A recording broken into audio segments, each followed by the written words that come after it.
लेकिन सवाल ये है कि एमआईएम तो मुसलमानों के उत्थान की बात कर रही है, आप मुस्लिम स्कॉलर हैं। अगर मुसलमानों का उत्थान ऐसा ही होगा कि सवाउद्दीन जैसे लोग वहां पर एंट्री लेंगे तो वाकई में मुसलमानों का उत्थान होगा, देश का उत्थान होगा, आपको लगता है? मुसलमानों के उत्थान की बात तो बीजेपी भी करती है।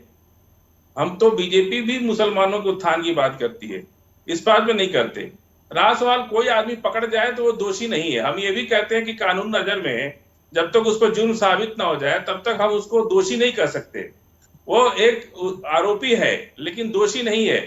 पिछली सरकारों में भी यूपीए 1 यूपीए 2 में भी आपने देखा कई हजार नौजवानों को उन लोगों ने आतंकवाद के नाम पे पकड़ा।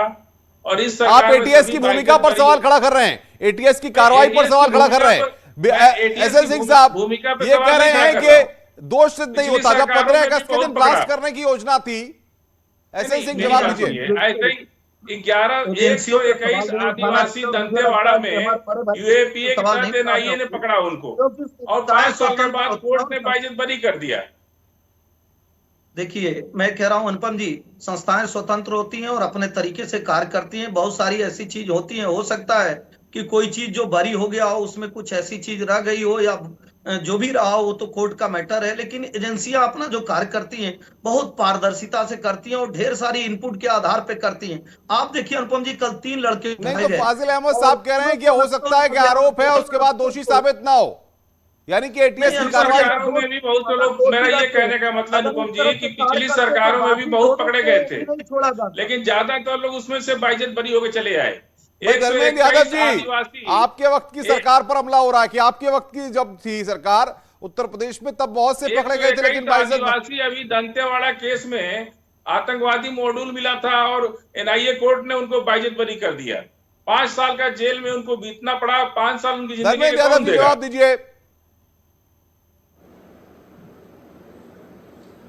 अभी बता रहा हूं, अभी कोर्ट में एक 21 रुपए का कोई केस था और 21 साल बाद उसका फैसला आया है। तो ये किसी प्रक्रिया पर सवाल खड़ा किया जा सकता है। कोई ऐसा नहीं है कि कोई मतलब भगवान की बनाई हुई प्रक्रिया पर सवाल नहीं खड़ा किया जा सकता है। आज बहस जिस पे हो रही है उस बात पे बात करते हैं। अभी आपने अनुपम जी सुना होगा, पीएफआई को बैन करने की बात हो रही थी। अब भारतीय जनता पार्टी के प्रवक्ता ये नहीं बता पाएंगे कि इनकी डबल इंजन की सरकार है, केंद्र में भी सरकार है, प्रदेश में भी सरकार है। कब पीएफआई बैन होगा इसके बारे में कोई जानकारी नहीं दे सकती है। पीएफआई पर क्यों नहीं बैन लगा पाया? प्रदेश में अमन चैन है, एक जगह जिले में आतंकवादी गतिविधियां चल रही है, आतंकवादी गतिविधियां चल रही है, उसके बारे में नहीं बता पाएंगे। इनके सांसद की भाषा आप देखिए, इनके पॉलिसिंग की भाषा देखिए, ये उसके पर जवाब नहीं दे पाएंगे। जो मूर्ख बना रहा हो और एक जो विरोधी पार्टी का हो, क्योंकि आपकी किसी भी बात को मानेगा नहीं। इसलिए मैं चाणक्य की बातों का समर्थन करते हुए धर्मेंद्र जी के इस बयान का जवाब इस नाते नहीं दूंगा कि उस पर बहस में बैठे थे और सब कुछ बताया गया था कि समाजवादी पार्टी के समर्थन के नाते ऐसी चीजें उत्तर प्रदेश में फैली और बढ़ी क्योंकि वो भाईचारा कायम करने के नाम पर पीएफआई का बैन कर रही है। इस समय तो बीजेपी की सरकार है ना।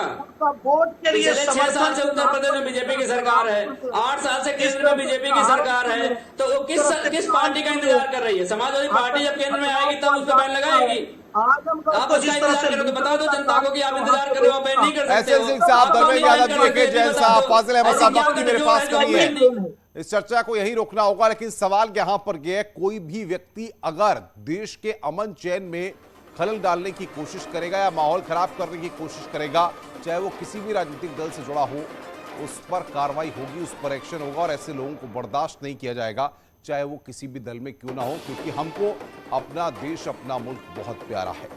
अपनी ढपली, अपना राग में आज बस इतना ही। नमस्कार।